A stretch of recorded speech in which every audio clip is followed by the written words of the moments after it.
stunning looks than swift.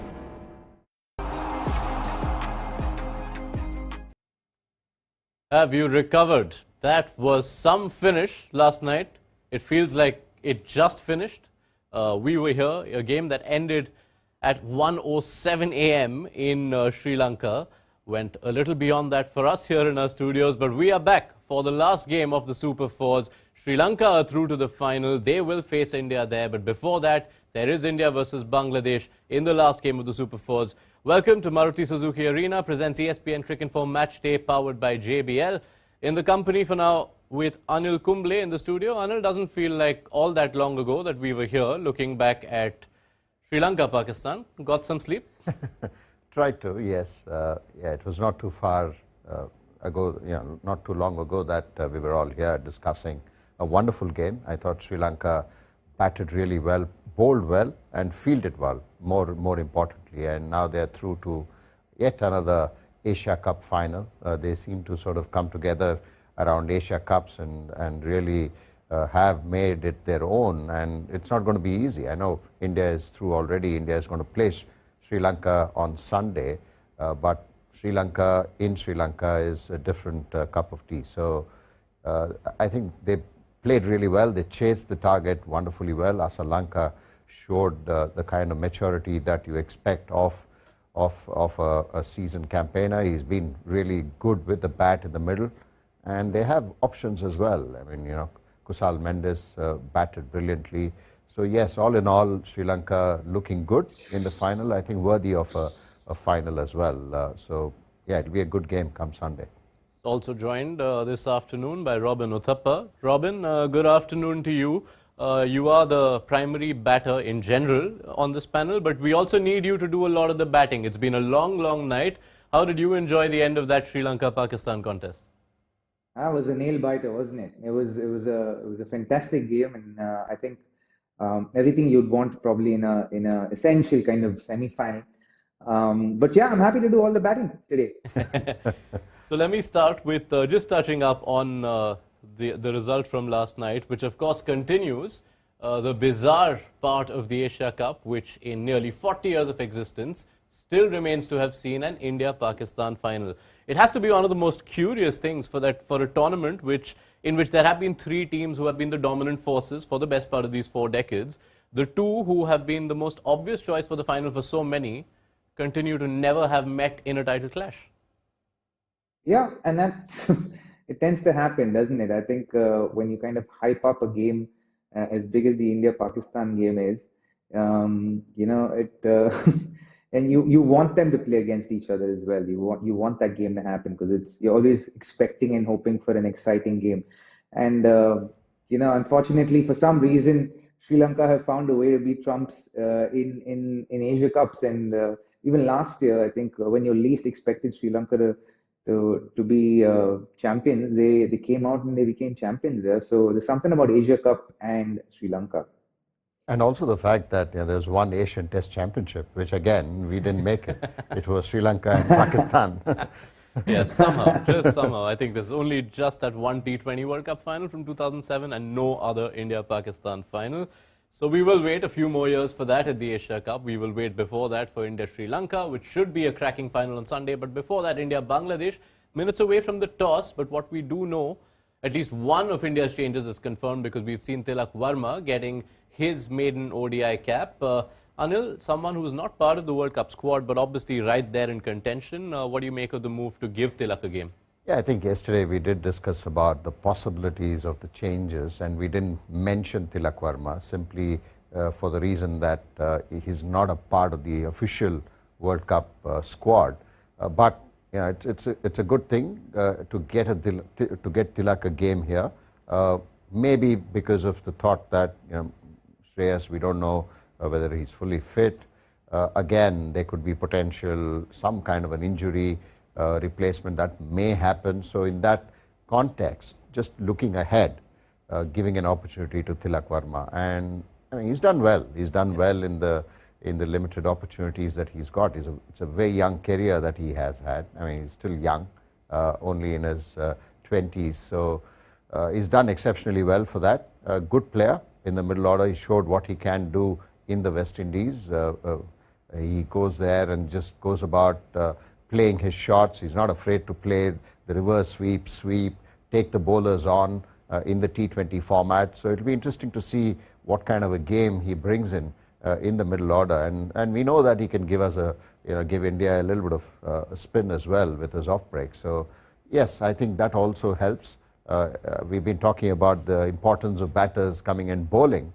So yeah, Tilak Varma certainly offers that. Yeah, it almost feels like the last time you had India fielding teams which had batters who could bowl, you were still around. It feels like it's been that long.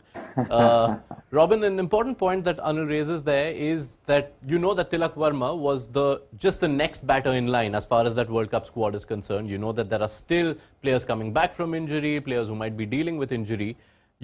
And this is the guy next in line. So in a way, it just makes a lot of sense that you don't want that hypothetical situation where someone has to have a debut right in a World Cup game as an injury replacement. So at least that's out of the book for Tilak Varma. Yeah, absolutely. And in fact, he was someone that I picked in my World Cup squad. And I think one of the guys I got wrong because I thought in the middle order, it's nice to have someone who can bowl a little bit as well.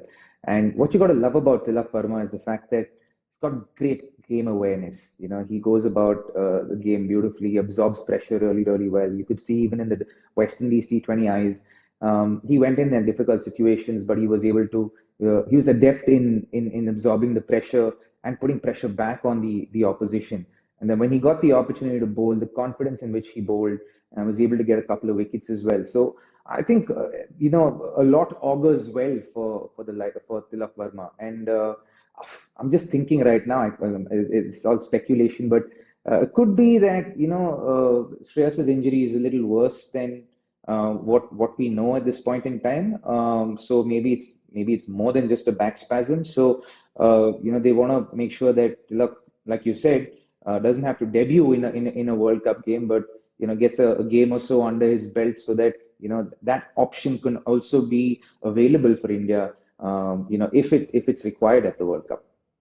Yes, it will be interesting to watch what Shreyas Iyer's recovery is looking like. We should find out in the days ahead. What we do know is that India have won the toss and opted to bowl in Colombo, where for the first time in some time we do look set for a timely start. Don't mean to jinx that. Let's hope the clouds stay away. Can also tell you that there are a bunch of changes which we'll come to soon. So stick around. You're going to get India's 11 and you will see a lot of changes when it does come up. Anil, if we talk about just in terms of other changes that could happen, you've already given a hint of what you wanted to see. Are you hoping that the fast bowlers are rotated? We get to see Shami, who's not done a lot of bowling in some time? Yes, I think so. I mean, he's a quality bowler. He's a very experienced bowler. Yes, even if he doesn't get today's game, he'll still be ready whenever the opportunity arises. So that way, Shami is not that much of a worry, but he needs a game as well. I mean, it'll be good to get Shami in, just in case Jasprit Bumrah hasn't really recovered from that slight scare that he did give in the last game with that twisted ankle. That's all. I mean, that's all I see. But yeah, from a batting perspective, we spoke about a few changes that are expected. So I'm expecting that those changes are being made. And yeah, it's good that India has chose to bowl, because you never know, in the final you may have to chase down a target. We've seen yesterday Sri Lanka were comfortable chasing down the target. The pitch was actually pretty good. So in that sense, it was good that India chose to field. Yeah, that combination coming up soon. But what we do know is an official statement from BCCI regarding Shreyas Iyer, which says Shreyas Iyer has shown improvement, but he is not yet fully fit. At times you say it best when you say nothing at all. We will hope and pray that Shreyas Iyer recovers soon and we see him playing in the near future. But while we wait on that India 11, it's a good chance to also look to the opponents. Robin, if you looked at this matchup before this tournament, you would have thought India-Bangladesh as a last Super 4 game, there might be a lot riding on it, because you only need to go back to December last year and Bangladesh beat India on home soil in an ODI series, one with, which they even dominated. I mean, there was a tight finish. Mehdi Hasan Miraz was the star of that series. And yet you look at this campaign, when you look at how Bangladesh have gone in this Asia Cup, just that one win against Afghanistan, batters struggling in all other games, have they flattered to deceive, or is this an indicator of where they might be right now as an ODI side? No, I think they've flattered to deceive, honestly. I think they have the likes of some really quality players within their group. Say Shanto, someone who's done really well. Miraj, someone who's done extremely well when he opened the batting. Liton Das has missed a good part of this tournament, but he's come back in. I don't know how healthy or fit he is now.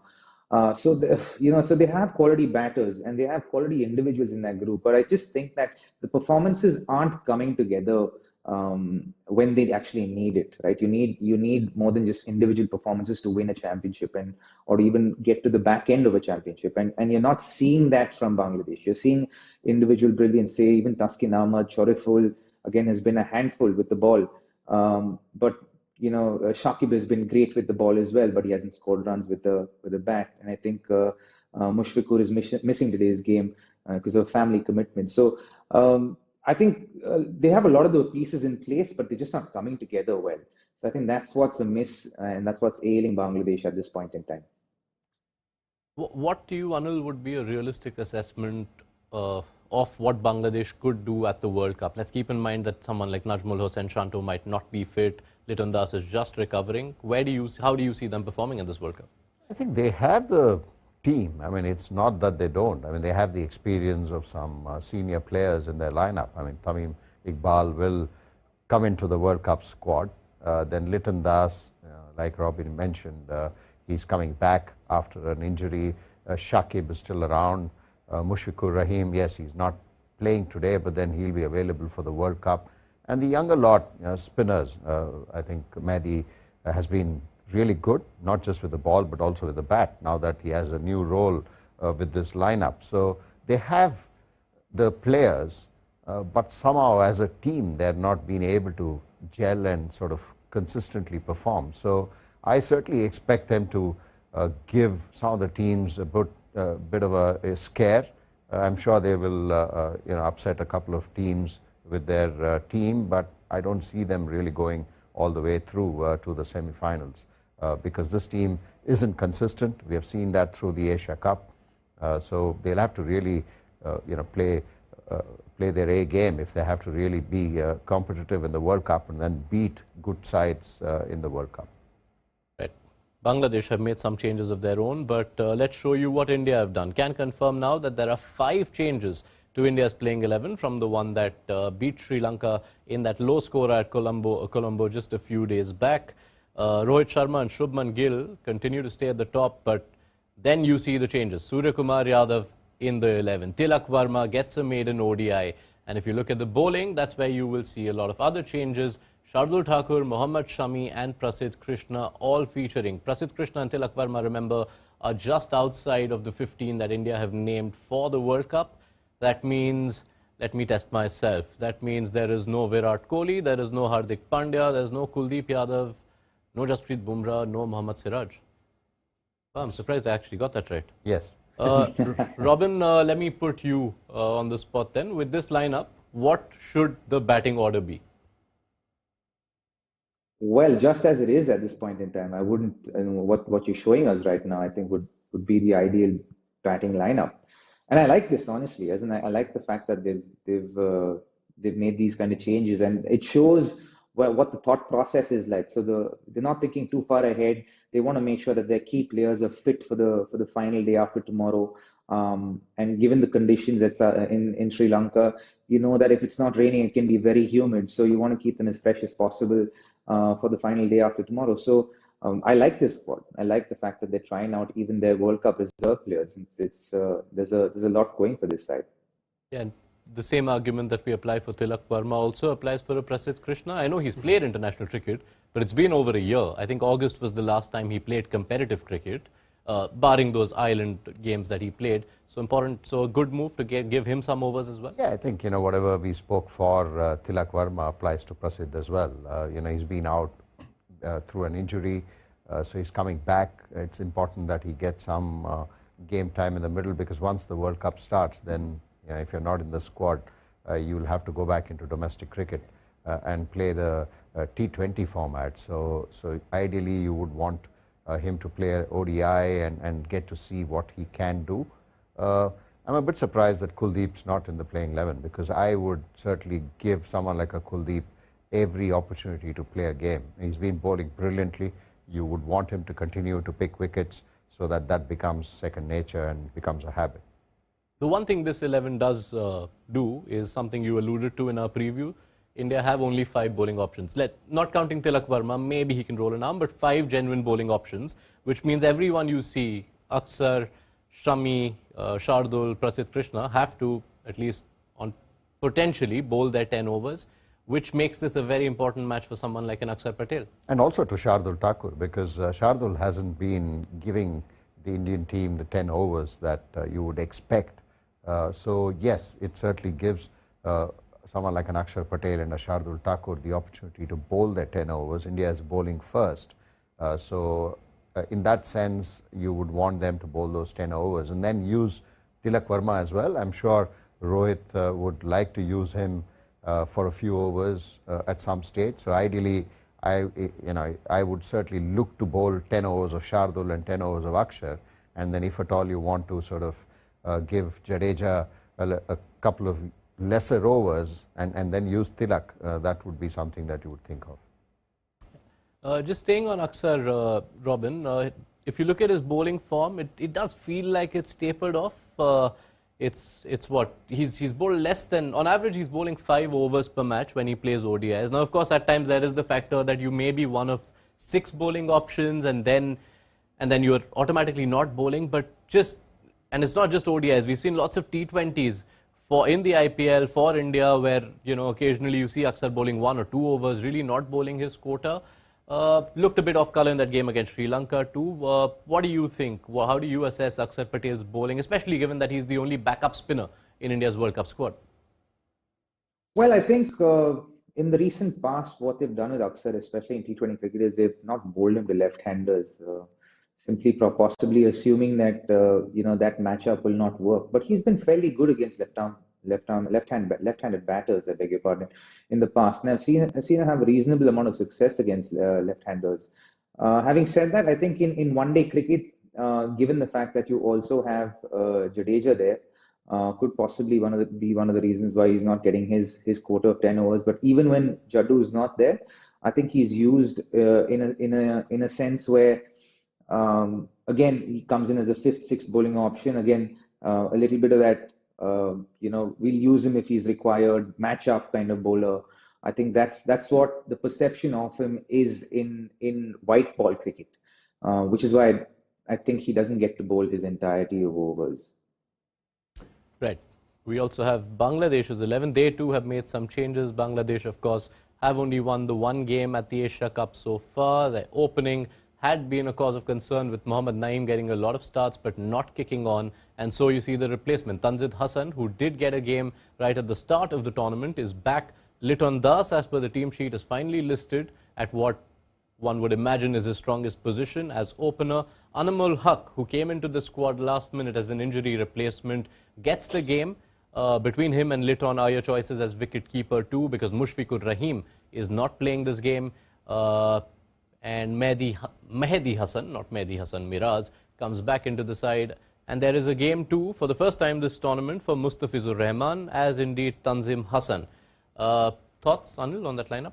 I think, they've also sort of tried a few variations and combinations to sort of just make sure that they get an opportunity just before the World Cup, because Bangladesh, from now, the only 2 warm-up games is their sort of, leading up to the World Cup before they kickstart their campaign.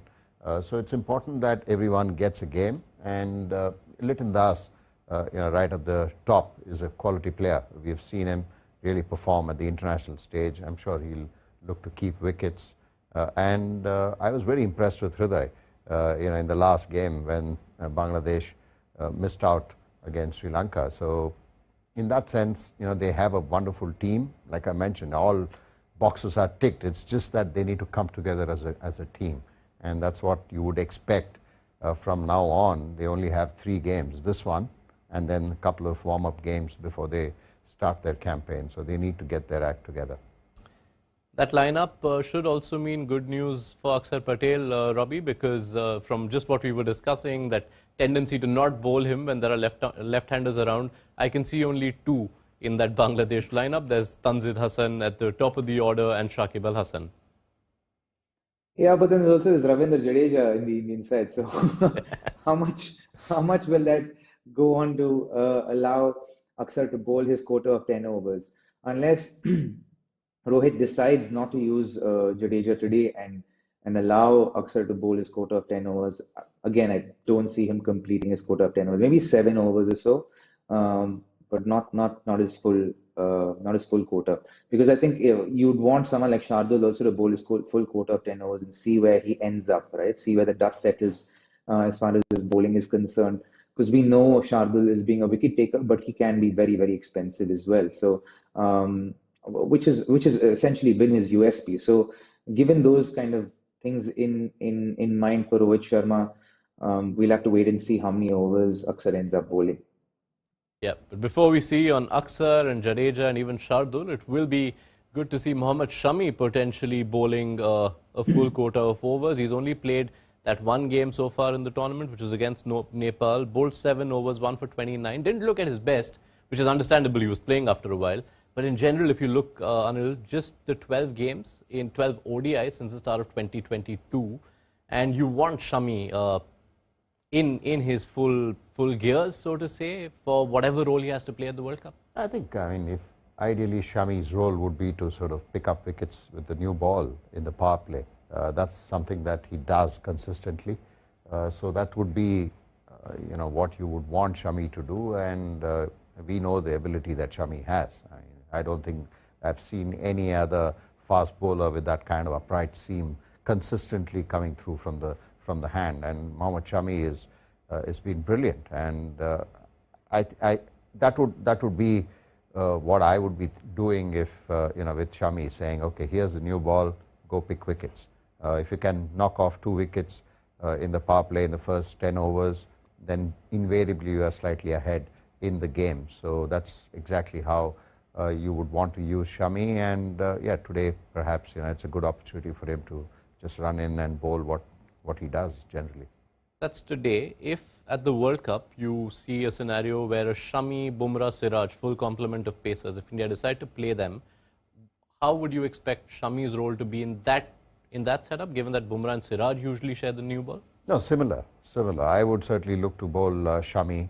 Siraj, yes, for a few overs. If there's a left-hander, then you would probably bring in Siraj, but otherwise generally Shami and Bumrah, and then hold on for Bumrah and Shami towards the end. A couple of overs for Shami, not more than that, but generally up front, whatever you can. If there's a bit of swing, especially if you're bowling second half under lights, and if there's a little bit of swing, then Shami will be quite dangerous. So you would want Shami to bowl with the new ball as much as possible, rather than holding him towards the end. All right. It's been a lot of us talking for the last 20 odd minutes. Let's give us all a bit of a breather, because the one bowler who is missing in this last game is Kuldeep Yadav. You could say it's a well-earned rest, a 5 against Pakistan, followed by 4 against Sri Lanka. Running through the tail in both games, has looked so solid, hasn't he? One of the best comeback stories going around in Indian cricket in the last year and a half. You might not see him on the field, but you will see him here, because we caught up with him on our special 25 questions.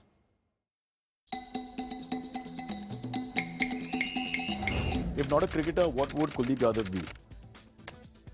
I don't know, but maybe a pilot. The Bollywood singer you listen to the most? Favorite singer? Kishore Kumar. Your favorite Shah Rukh Khan movie? Pardesh. One film you can watch over and over again. Which movie you like to watch again and again? Shawshank Redemption. Such dark films, huh? I'm very scared. One batsman of the past you would have loved to bowl to? Brian Lara. Who is your most cherished test wicket so far that you have got?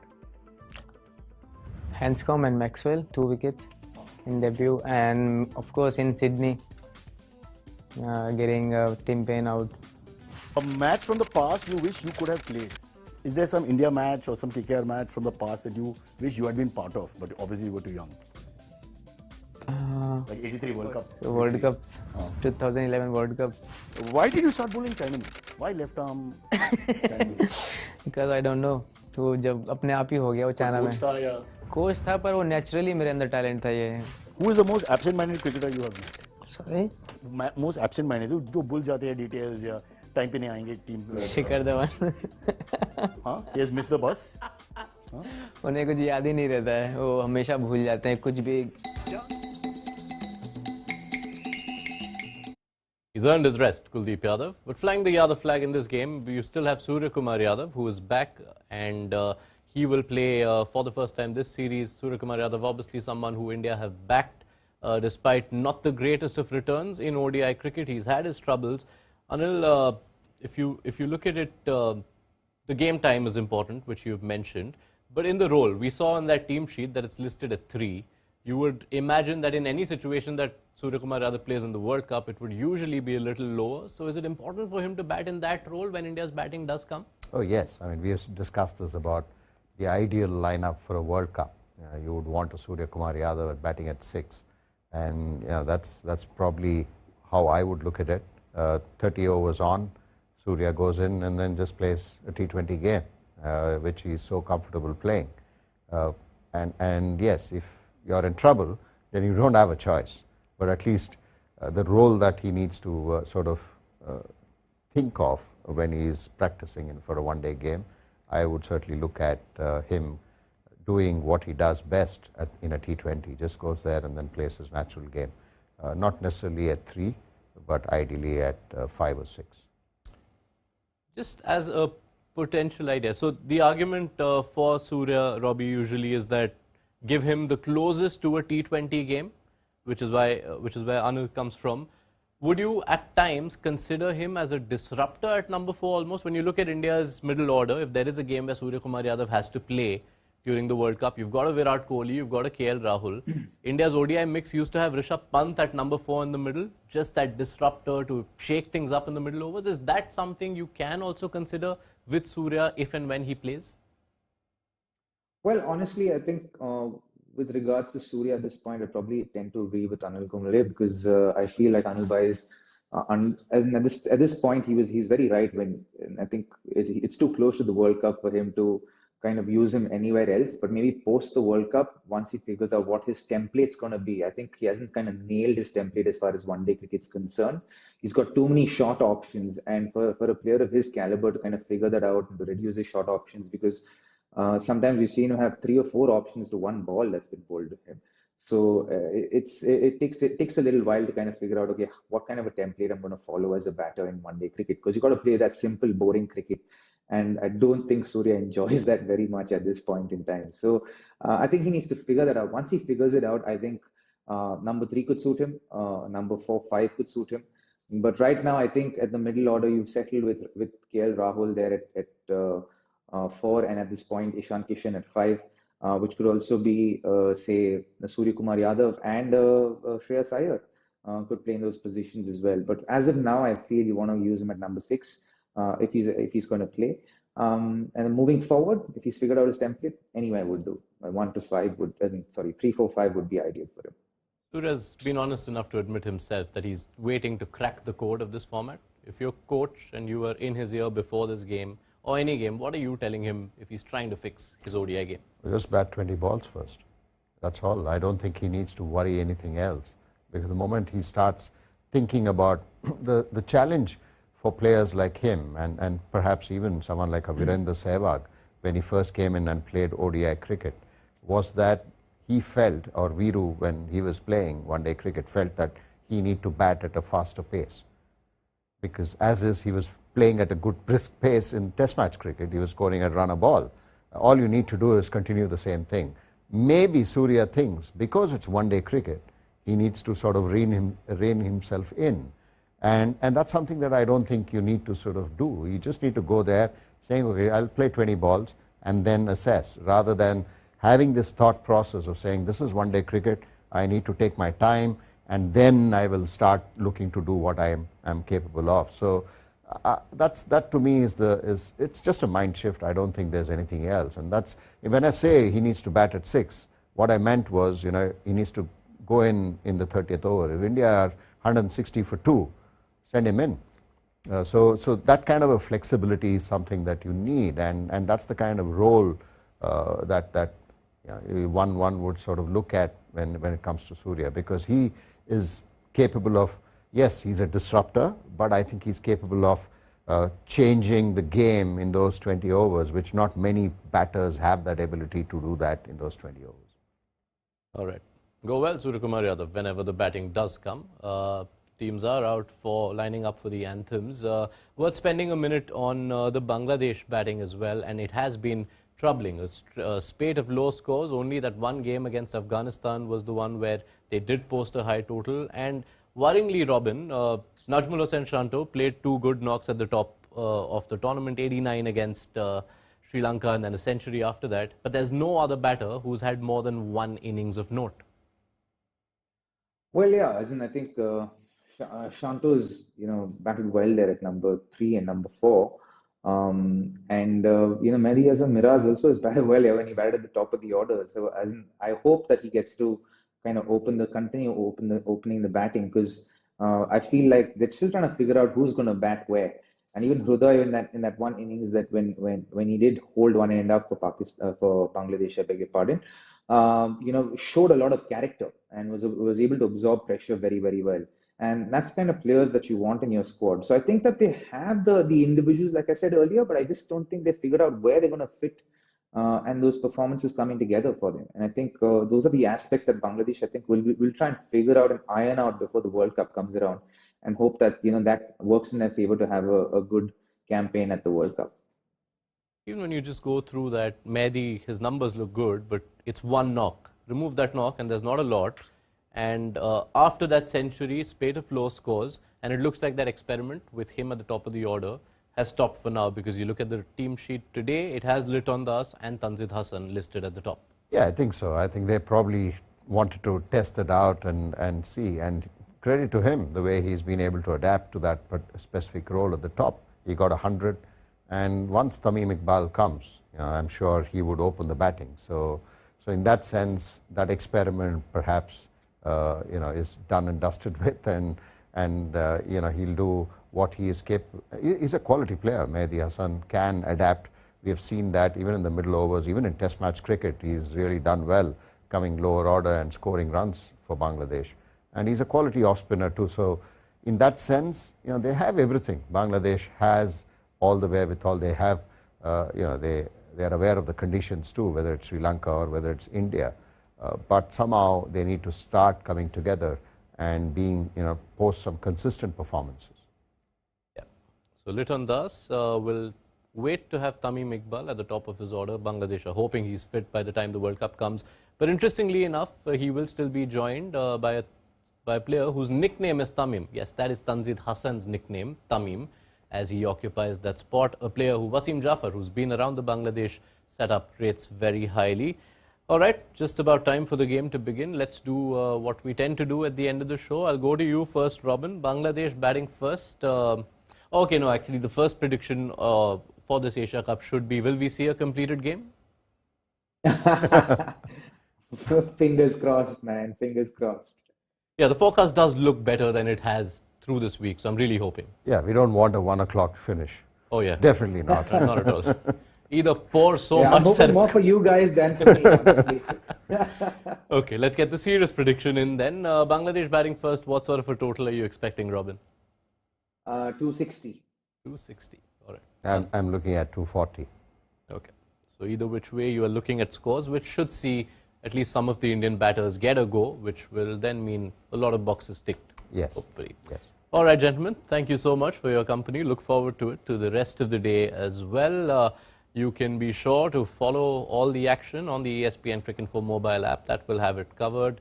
We're hoping it's one non-stop stretch, which we haven't seen through this tournament. But irrespective, we will be here whenever the first innings does end. Be sure to catch us then on Maruti Suzuki Arena presents ESPN Cricinfo Matchday, powered by JBL.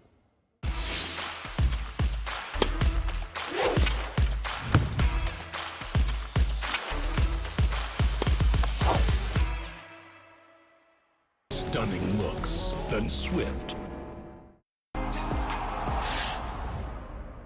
Make sure you download the ESPN Cricinfo app to stay updated with the very latest from the world of cricket.